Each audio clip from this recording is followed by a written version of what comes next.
الحمد لله وكفى والصلاة والسلام على أشرف الأنبياء وعلى آله وأصحابه الأتقياء. أما بعد فأعوذ بالله من الشيطان الرجيم. بسم الله الرحمن الرحيم. إن الذين جاءوا بالإفك عصبة منكم لا تحسبوه شرا لكم بل هو خير لكم لكل امرئ منهم ما اكتسب من الإثم والذي تولى كبره منهم له عذاب عظيم. صدق الله العظيم.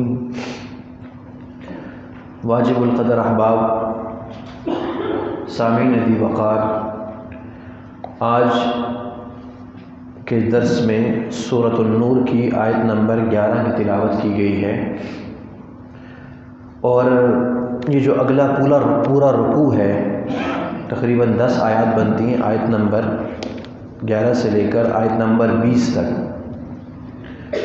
اس کو تفصیل سے سمجھنے کے لیے ایک واقعہ کو سمجھنا ضروری ہے. آج کی مجلس میں اسی واقعہ کا ذکر کروں گا. اس واقعہ کو واقعہ افک کہا جاتا ہے. افک کا مطلب ہوتا ہے بہتان لگانا، تہمت لگانا، کسی پر جھوٹی اور اس کے کردار پہ بات کرنا. اور اگلی ساری کی ساری آیات تبھی سمجھ میں آ سکتی ہے جب یہ پورا واقعہ اور اس کا پس منظر ہمارے سامنے ہو. اس واقعہ میں دراصل میری اور آپ کی ماں، بلکہ تمام کے تمام مومنین کی ماں، زوجہ رسول سیدنا عائشہ رضی اللہ تعالی عنہا پر نعوذ باللہ منافقین نے دریدہ دہنی کی، اللہ رب العالمین نے اسی کو بیان فرمایا ہے. اس واقعے کی تفصیل یہ ہے کہ سیرت کی کتابوں میں 2 تاریخیں لکھی ہیں، 5 ہجری میں یا 6 ہجری میں. رسول اللہ صلی اللہ علیہ وسلم غزوہ بنی مصطلق سے واپس تشریف لے کر آ رہے تھے. بنی مصطلق جو ہے یہ ایک قبیلہ ہے، ایک جگہ کا نام ہے، وہاں پر یہ غزوہ ہوا، اور اسی قبیلے سے آپ علیہ السلام نے فتح حاصل کی. واپس تشریف لے کر آ رہے تھے تو یہ واقعہ افک پیش آیا. آپ علیہ السلام کی ایک عادت مبارکہ تھی، آپ جب بھی سفر میں تشریف لے جاتے تو اس سے پہلے آپ اپنی ازواج مطہرات کے بیچ قرعہ ڈالتے، قرعہ اندازی کرتے. جس کا نام نکل آتا اس کو آپ سفر پہ ساتھ لے جایا کرتے تھے. اور یہ اچھا طریقہ کار ہے. جب بالخصوص انسان باہر کا سفر کہیں پہ بھی کر رہا ہو، کوشش یہ کرنی چاہیے کہ گھر والوں کو ساتھ لے کر جائے اگر حالات اجازت دیں. تو اس دفعہ جو قرعہ نکلا وہ سیدنا عائشہ رضی اللہ تعالی عنہا کے نام نکلا. فرماتی ہیں، اور یہ جتنی حدیث مبارکہ ہے یہ صحیح البخاری میں ذکر ہے، فرماتی ہیں کہ ہم واپس آ رہے تھے تو راستے میں ایک مقام پر قافلے نے پڑاؤ ڈالا تو میں قضاء حاجت کے لیے چلی گئی، اور جب میں واپس آنے لگی تو میں نے اپنے گردن کو ٹٹولا تو ایک ہار تھا جو میں اپنی بہن سے لے کر آئی تھی، عاریتن، یعنی کچھ دن پہننے کے لیے میں لے کر آئی تھی. تو میں نے اپنی گردن کو ٹٹولا تو وہ ہار غائب تھا. تو میں وہاں پر ہی اس کو تلاش کرنے لگی، اس ہار کو تلاش کرنے لگی. تو اتنے میں مجھے کافی دیر ہوگی اس کی تلاش میں. جبکہ دوسری طرف یہ ہوا کہ رسول اللہ صلی اللہ علیہ وسلم نے قافلے کو چلنے کا حکم دے دیا. قافلہ تیار ہوا اور سیدنا عائشہ رضی اللہ تعالی عنہ کا ایک ہودج تھا. ہودج جیسے پالکی ہوتی ہے یا ڈولی. اس دور میں فرماتی ہیں کہ میں بڑی دبلی پتلی تھی، میرا اتنا وزن نہیں تھا. تو لوگ آئے، انہوں نے اس پالکی کو، ہودج کو اٹھایا اور اونٹ پہ رکھ دیا.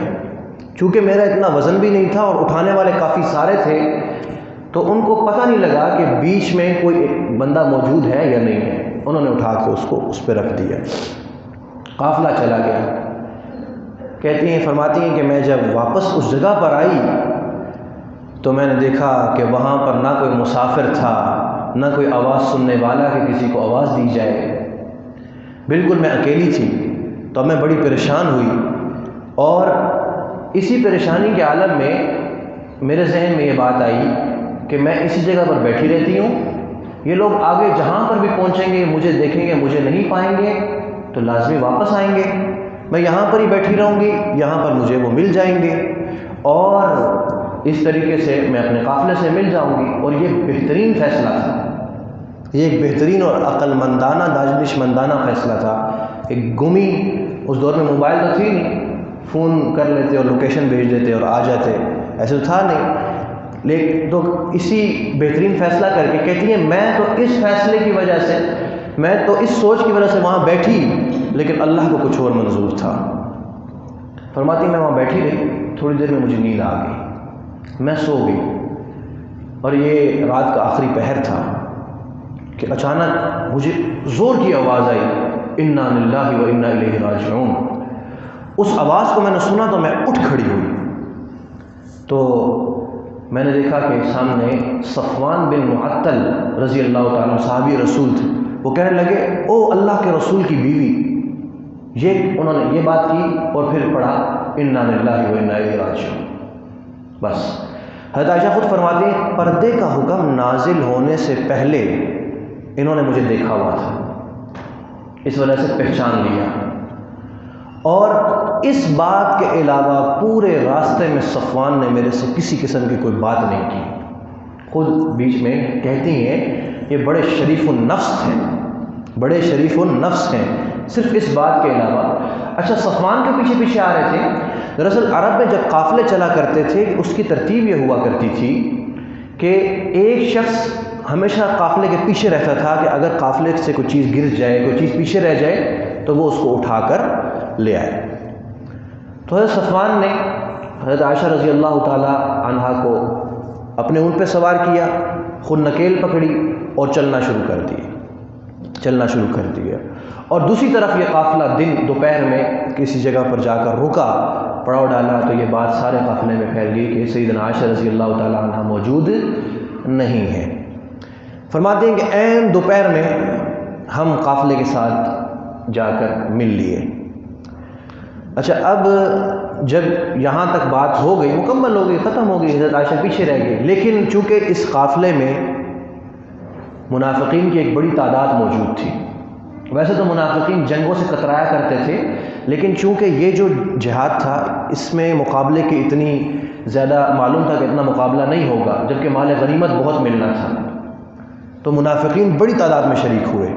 کیونکہ منافق جو ہوتا ہے، یاد رکھیں ایک بات، منافق دنیا پرست ہوتا ہے، وطن، مذہب، قوم، ملت اس کے ہاں کوئی کسی چیز کی اہمیت نہیں ہوتی۔ میں کس کے ساتھ شریک ہو رہا ہوں، کس کے ساتھ بیٹھ رہا ہوں، کس کے ساتھ بات کر رہا ہوں، اس کے مد نظر یہ چیزیں نہیں ہوتی۔ چونکہ یہاں دنیا ملنے کی امید تھی تو اس وجہ سے منافقین شریک تھے۔ جب ان کے سردار خبیث النفس، اللہ کے دشمن عبداللہ بن ابی ابن سلول نے جب یہ دیکھا اس انداز میں ان کو قافلے میں کے ساتھ ملتے ہوئے، تو اس کے دل میں نفاق کی، حسد کی، کینہ کی جو چنگاری کافی عرصے سے جل رہی تھی، اس نے اس کرب جو ایک کرب پنہاں تھا اس کو عیاں کرنے کے در پہ ہوا، اور اس نے پروپیگنڈا شروع کیا اور تہمت کے تانے بانے بنے اور اس تہمت کے خاکے میں رنگ بھرے، اور نعوذ باللہ ام المؤمنین سیدہ عائشہ رضی اللہ تعالی عنہا پر وہ تہمت لگائی کہ جس کو ہم اپنی زبان پر بھی لائیں تو ہم یہ چاہتے ہیں کہ زبان ہماری جل کے راکھ ہو جائے، لیکن کسی صحابی اور اس سے بڑھ کر رسول اللہ صلی اللہ علیہ وسلم کے حرم کے بارے میں کوئی ایسی بات زبان سے کی جائے۔ اس طرح حضرت عائشہ رضی اللہ تعالی عنہا پہ اس نے تہمت لگائی، اور پھر اس کا تو ایک پورا گروپ تھا، اس نے تقرب حاصل کرنے کے لیے اس تہمت کو خوب پھیلایا، اور یہ قافلہ جا کر مدینہ المنورہ میں پہنچ گیا۔ مدینہ منورہ میں پہنچا، مدینہ منورہ میں تو ایک طوفان بدتمیزی انہوں نے کھڑا کر دیا۔ جس مجلس میں یہ بیٹھتے ہاں جی ذرا بات کرو، وہ بتائیں وہ اس وقت کیا ہوا، اور وہ پھر وہ ساری باتیں شروع ہوتی اور حضرت عائشہ رضی اللہ تعالیٰ عنہ کی عزت اور حضرت عائشہ رضی اللہ تعالیٰ عنہ کے حرمت پر یہ دریدہ دہن یہ نشتر جلانا شروع کر دیتے۔ حضرت عائشہ فرماتی ہے کہ میں گھر پہنچی، میں بیمار ہو گئی، میں بیمار ہوئی اور پورا مہینہ بیمار رہی سفر کی تھکاوٹ کی وجہ سے۔ مجھے نہیں معلوم تھا کہ یہ چل کیا رہا ہے، یہ معاشرے میں بات کیا ہو رہی ہے۔ ہاں ایک چیز جو مجھے بڑی محسوس ہوتی تھی وہ یہ تھی کہ اس سے پہلے جب میں بیمار ہوتی تھی تو رسول دو عالم صلی اللہ علیہ وسلم کا بڑا محبت اور الفت کا میرے ساتھ تعلق ہوا کرتا تھا، وہ میں دیکھتی تھی، وہ تعلق مجھے کہیں نظر نہیں آتا تھا۔ آتے تھے آگے کہتے تھے کیف تیکی یا عائشہ، عائشہ کیسی ہو، میں کہتی الحمدللہ، اتنی بات کرتے آپ چلے جاتے تھے۔ میری طرف وہ نظر محبت اور نظر الفت وہ نہیں تھی، جس کی وجہ سے میں پریشان تھی۔ اور پھر اللہ کا کرنا ایسا ہوا کہ مہینہ میں بیمار رہی، پھر میں ٹھیک ہو گئی، اور ٹھیک ہونے کے بعد ایک دن میں ام مستح ان کے ساتھ میں جا رہی تھی باہر رات کے وقت، اتنے میں ایسا ہوا کہ ان کا جو دوپٹہ اور چادر ہے ان کے پاؤں میں آئی، اس کی وجہ سے وہ گرتے گرتے بچی۔ اسی دوران میں نے ان کو پکڑا، انہوں نے کہا کہ مستح کو اللہ تباہ کرے، اپنے بیٹے کو بدعا دی۔ میں نے کہا آپ اپنے بیٹے کو بدعا دیتی ہیں، کیوں اپنے بیٹے کو بدعا دے رہی ہیں؟ تو انہیں بھی یہ نہیں پتہ تھا کہ حضرت عائشہ کے حالات کے بارے میں، تو انہوں نے وہ ساری بات جی اس طرح سے آپ کے بارے میں لوگ باتیں کر رہے ہیں آپ کے بارے میں، اور ان میں یہ بھی شریک ہے مثال۔ حضرت عائشہ فرماتی ہیں میں اس کا ایک ایک لفظ سنتی جا رہی اور میری زمین میرے پاؤں کے نیچے سے نکل گئی کہ یہ کیا بات کر رہی ہے میرے بارے میں اور صفوان کے بارے میں۔ میں فوراً دوڑتی ہوئی گھر آئی، اس وقت مجھے سمجھ میں آ گئی کہ رسول اللہ صلی اللہ علیہ وسلم کی نظر التفات کیوں کم ہوئی، یہ نظر الفت کیوں کم ہوئی۔ فرماتی ہیں میں فوراً گھر میں آئی، اور گھر میں آ کے میں نے حالات کا جائزہ لینے کے لیے، ساری بات پتہ کرنے کے لیے رسول اللہ صلی اللہ علیہ وسلم اجازت چاہیے کہ میں اپنے گھر جانا چاہتی ہوں۔ حضور نے فرمایا ٹھیک ہے جاؤ۔ کہتی ہیں میں بھاگتی ہوئی اپنے گھر میں آئی، یعنی والدین کے امی ابو کے گھر میں آئی، آ کر میرے والد قرآن حکیم کی تلاوت کر رہے تھے، میری والدہ بھی موجود تھی، تو میں رومان میں بھاگتی ہوئی ان کے پاس گئی۔ میں نے کہا امی جی یہ میرے بارے میں اس طرح کی باتیں ہو رہی ہیں، اس کے بارے میں آپ کو معلوم ہے؟ کہتی ہے میری والدہ نے میری طرف دیکھا اور پھوٹ پھوٹ کے رونا شروع کر دیا، پھوٹ پھوٹ کے رونا شروع کر۔ کہتی ہے میں گھبرا گئی، میں بھاگ کے والد صاحب کے پاس گئی اور میں نے انہیں کہا کہ ابا جان یہ اس طرح سے باتیں ہیں، اس کے بارے میں مجھے بتائیں، تو والد صاحب بھی رونا شروع ہو گئے۔ فرماتی جب ان کو میں نے روتے ہوئے دیکھا نا، مجھے معلوم ہو گیا کہ باتیں حقیقت ہیں، میں مستح نے صرف باتیں نہیں کی، یہ حقیقت ہیں، چل رہی ہیں۔ کہتی ہیں بس وہ دن، اس کے بعد 3 دن نہ تو میں نے نیند کا سرما لگایا، اور آنسوؤں کی جھڑی اور لڑی تھی جو جاری تھی، اور میں روتی ہی رہی، میں نے کھانا بھی نہیں کھایا، میں روتی رہی، رات بھر مجھے نیند نہ آئے، دن بھر میرا رونے میں گزر جائے۔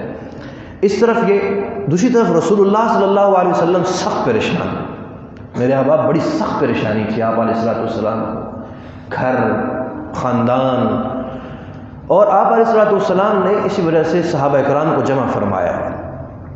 صحابہ اکرام کو جمع کر کے حضور نے فرمایا کہ مجھے مشورہ دو، میں کیا کروں اس پریشانی، کیونکہ انسان جب پریشان ہوتا ہے تو اپنے قریبی لوگوں کو جمع کرتا ہے۔ تو مختلف لوگوں نے مختلف رائے دی، تو حضرت علی رضی اللہ تعالیٰ عنہ نے حضور کی پریشانی کو کم کرنے کے لیے اشارتاً بات کی کہ یا رسول اللہ آپ کے لیے عورتوں کی کمی تو نہیں ہے نا، آپ کے لیے عورتوں کی کمی تو نہیں ہے، آپ حضرت عائشہ کو طلاق دے دیں۔ لیکن یہ بات اشارے میں کی تھی، وضاحت سے نہیں کی، اور مقصد یہ تھا کہ حضور کی پریشانی کم ہو۔ اسی طرح اور مختلف صحابہ کرام نے رائے دی۔ سیدنا عمر رضی اللہ تعالیٰ عنہ کھڑے ہو گئے، قربان جائیں، اس موقع پہ سیدنا عمر رضی اللہ تعالیٰ عنہ کھڑے ہوئے، فرمانے لگے کہ یا رسول اللہ ایک بات بتائیے، آپ کی اور عائشہ، حضرت عائشہ کی شادی کس نے کروائی تھی؟ آپ نے اپنی مرضی سے کی تھی؟ فرمایا نہیں۔ کہا کس نے کروائی تھی؟ کہا اللہ کی مرضی سے ہوئی تھی۔ پھر کہنے لگے کہ یا رسول اللہ اگلی بات بتائیے، آپ کے جسم پہ گندی مکھی بیٹھ سکتی ہے؟ حضور نے فرمایا نہیں، بالکل نہیں۔ پھر آپ نے کہا، پھر اگلی بات کہی یا رسول اللہ یہ کیسے ممکن ہے، ہمیں تو باکردار اور پاکیزہ عورتیں ملیں اور آپ کو ایسی عورت میسر نہ ہو کہ جس کا کردار اچھا ہو، یہ کیسے ممکن ہے؟ شادی آپ کی اللہ نے کروائی، یہ کیسے ممکن ہے؟ یا رسول اللہ دعنی اضرب هذا المنافق، مجھے دے حکم، میں اپنی تلوار سے جا کے اس منافق جو باتیں کر رہے ہیں میں ان کے جا کے گردن اڑا کے رکھ دوں، آپ کے گھر کے بارے میں ایسی باتیں کرتے ہیں۔ جب اس طرح کی باتیں ہوئی رسول اللہ صلی اللہ علیہ وسلم کا دل چین میں آ گیا، سکون میں آ گیا۔ جب وہ اگلا موقع تھا نا، جب حضرت عمر رضی اللہ تعالیٰ عنہ کا انتقال کا وقت قریب تھا، اور کہا کہ جا کے ام المؤمنین سے کہو میں چاہتا ہوں کہ حضور کے ساتھ مجھے دفنایا جائے، تو جب ان کے بیٹے پہنچے وہاں پہ عبداللہ ابن عمر، تو حضرت ام المؤمنین نے فرمایا کہ اس جگہ کا تو میں نے اپنے لیے رکھا ہوا تھا، لیکن عمر نے میرے بارے میں اس وقت بات کی تھی جب سب لوگ خاموش تھے، جاؤ جا کے عمر کو یہاں پہ دفناؤ، مجھے عام قبرستان میں دفنا دینا۔ پھر رسول اللہ صلی اللہ علیہ وسلم کا دل اطمینان میں آ گیا۔ پھر اس طرح ہوا، حضرت عائشہ فرماتی ہیں کہ ایک دن اچانک دن کا وقت تھا اور میری حالت یہاں بڑی بری تھی، نہ میری والدہ سے میری بات ہو پا رہی تھی اور میں روتی جا رہی تھی۔ دن کا وقت تھا، اچانک میرے گھر ہمارے دروازے پہ دستک ہوئی، تو رسول اللہ صلی اللہ علیہ وسلم تشریف لے کر آئے۔ کہتی ہیں کہ میرا دل کیا کہ میں دوڑ کے جاؤں اور جا کے چمٹ جاؤں، لیکن میں نے اپنے آپ کو روکا۔ میں جب وہاں پر حضور علیہ السلام تشریف لے کے آئے، حضور نے میری والدہ کو بھی بلایا، میرے والد صاحب کو بھی بلایا، مجھے بھی بلایا، ہم لوگوں کو بلا کے حضور صلی اللہ علیہ وسلم نے خطبہ پڑھا۔ میری آنکھوں کے آنسو جاری تھے، حضور نے خطبہ پڑھا اور پھر فرمایا کہ عائشہ دیکھو، اگر تو تم سے یہ گناہ نہیں ہوا ہے، اللہ تعالیٰ ضرور تمہاری برات نازل فرمائیں گے، اللہ رب العالمین ضرور تمہاری برات نازل فرمائیں گے، اور اگر کوئی ایسی غلطی سرزد ہو گئی ہے تو تم توبہ اور استغفار کرو، اللہ رب العالمین توبہ قبول فرمانے والے ہیں۔ حضرت عائشہ فرماتی ہیں جب حضور نے یہ بات فرمائی نا تو میری آنکھوں کے آنسو بند ہو گئے اور میرا جو رونا تھا نا وہ ختم ہو گیا۔ میں نے امی سے کہا امی جواب دیں، حضور نے بات فرمائی آپ جواب دیں، تو میری والدہ خاموش، گنگ، زبان بند۔ میں نے والد صاحب سے کہا کہ آپ بتائیں، جواب دیں، تو میرے والد صاحب بھی خاموش، حضور کے سامنے کہاں بول سکتے تھے۔ کہتے جب میں نے ان کو دیکھا نا دونوں نہیں جواب دے رہے، میں خود کھڑی ہوئی۔ میں کہنے لگی مجھے معلوم ہے، یہ ان کے الفاظ ہیں، مجھے معلوم ہے لوگوں کی باتیں آپ لوگوں کے دلوں میں بیٹھ چکی ہیں۔ میں نے سب کو مخاطب کر کے کہا لوگوں کی باتیں آپ لوگوں کے دلوں میں بیٹھ چکی ہیں۔ اب اگر میں یہ کہوں کہ میں بری ہوں، میرا اللہ یہ جانتا ہے کہ میں بری ہوں، لیکن آپ کے دل اس بات کو قبول کرنے کے لیے تیار نہیں ہوں گے۔ اور اگر میں یہ کہوں کہ میرے سے یہ غلطی سرزد ہوئی ہے، میرا اللہ یہ جانتا ہے کہ میں بری ہوں، یہ چیزیں آپ لوگ قبول کر لیں گے، کیونکہ لوگوں کے دلوں میں، لوگوں کی باتیں آپ کے دلوں میں بیٹھ چکی ہیں۔ اور اب تو میں وہی بات کہوں گی جو کہ یوسف کے والد نے کہا تھا، فَصَبْرٌ جَمِيلٌ وَاللَّهُ الْمُسْتَعَانُ عَلَىٰ مَا تَصِفُونَ، میں صبر ہی کر سکتی ہوں، میرا اللہ ہی میرا مددگار ہے۔ حضرت عائشہ فرماتی ہیں کہ میں اتنے جوش میں تھی کہ میرے ذہن میں حضرت یوسف کے والد کا نام ہی نہیں آ رہا تھا، میں یہی کہی جا رہی تھی کہ اب یوسف کے والد نے جو بات کہی تھی، میں نے یہ بات کی، میں نے منہ اس طرف کیا اور لیٹ گئی اور اتنے میں رسول اللہ صلی اللہ علیہ وسلم پر وحی کی کیفیت نازل ہونا شروع ہوئی۔ میری والدہ میرے پاس دوڑ کے آئی اور کہنے لگی کہ عائشہ حضور پہ وحی آ رہی ہے، حضور پہ وحی آ رہی۔ کہا کہ جو ہی مجھے یہ معلوم ہوا، میں نے دل ہی دل میں اپنے اللہ کو پکارنا شروع کر دیا، اے ضعیفوں کے خدا، اے مجھ ناتواں اور فقیرہ کے خدا، اے وہ ذات جو رات کے اندھیروں میں دلوں کی دھڑکنوں کو بھی سنتی ہے، اے وہ ذات جو جو یوسف جب ایک کنویں میں تھے، یعقوب کو سہارا دینے والی ذات، آج میں تیرے سامنے تیری ایک ناتواں سی بندی، ایک ضعیفہ، ایک فقیرہ تجھ سے التجا کرتی ہوں، میرے بارے میں برات نازل فرما۔ اتنے میں یہ ہوا، حضرت عائشہ فرماتی ہیں کہ رسول اللہ صلی اللہ علیہ وسلم پر وحی کی کیفیت دور ہو گئی، حضور دو عالم صلی اللہ علیہ وسلم پہ وحی کی کیفیت دور ہوئی، تو آپ نے سب سے پہلے فرمایا ابشری یا عائشہ ان اللہ قد برأتکی، اے عائشہ تمہیں مبارک ہو، اللہ تعالیٰ نے تمہیں بری کر دیا ہے، اللہ رب العالمین نے تمہیں بری کر دی۔ اچھا اتنے میں تو ہمیں رومان آئی، کہنے لگی حضرت عائشہ سے جاؤ جا کے حضور کا شکریہ ادا کرو۔ تو ناز میں آ کے کہنے لگی میں اللہ کا شکریہ ادا کروں گی، میں اللہ کا شکریہ ادا کروں گی۔ اور پھر خود فرماتی ہیں حضرت عائشہ رضی اللہ تعالی عنہ، خود فرماتی ہیں، کہتی ہیں مجھے معلوم تھا اللہ نے میری برات کو نازل ضرور فرمانا ہے، اللہ رب العالمین نے میری برات کو نازل ضرور فرمانا ہے، اور اللہ تعالیٰ نے میری برات کو نازل فرمانا تھا، مجھے اس بات کا پکا یقین تھا، لیکن مجھے یہ معلوم نہیں تھا کہ میرا رحیم اور کریم اللہ میری برات میں قرآن کی آیتیں نازل کر دے گا، اور قیامت تک میری برات کو قرآن پڑھ کے اور سمجھ کر پڑھا جائے گا، مجھے یہ معلوم نہیں تھا۔ اللہ رب العالمین نے پھر اس موقع پر 10 آیات نازل فرمائی اس موقع پر، اور اس طرف یہ حالت ہوئی کہ اس واقعہ کے بعد عبداللہ بن ابی جو تھا دوبارہ اٹھ نہیں سکا، وہ اتنا بے عزت ہوا، اتنا بے عزت ہوا کہ اس کے اپنے قوم اور قبیلہ کے لوگ، وہ جو بھی بات کرتا وہ بالکل ایک ایسا شخص جس کی کوئی بات قبول نہ کی جاتی، حالانکہ وہ سردار تھا اور اس کو بے عزت کیا گیا۔ حضور نے پھر فرمایا حضرت عمر سے، عمر تم یہ چاہ رہے تھے اس منافق کا گردن تم سر قلم کر دو، گردن اڑا دو، ہو سکتا اگر اس وقت تم اس کے گردن اڑا دیتے تو کچھ ہمدردی میں لوگ کھڑے ہو جاتے، اب دیکھو کہ اس کے ہمدرد لوگ اس کی گردن اڑانے کے لیے تیار بیٹھے ہوئے ہیں۔ اور پھر حضرت عائشہ رضی اللہ تعالیٰ عنہ کی برات میں اللہ تعالیٰ نے یہ آیت نازل فرمائی۔ اسی وجہ سے یہاں ایک بڑا اہم ترین بات سمجھ لیجئے کہ جو شخص حضرت عائشہ رضی اللہ تعالیٰ عنہ پر تہمت اب بھی لگاتا ہے یا ان کی کردار پہ بات کرتا ہے، وہ دار اسلام سے خارج ہے۔ کیوں؟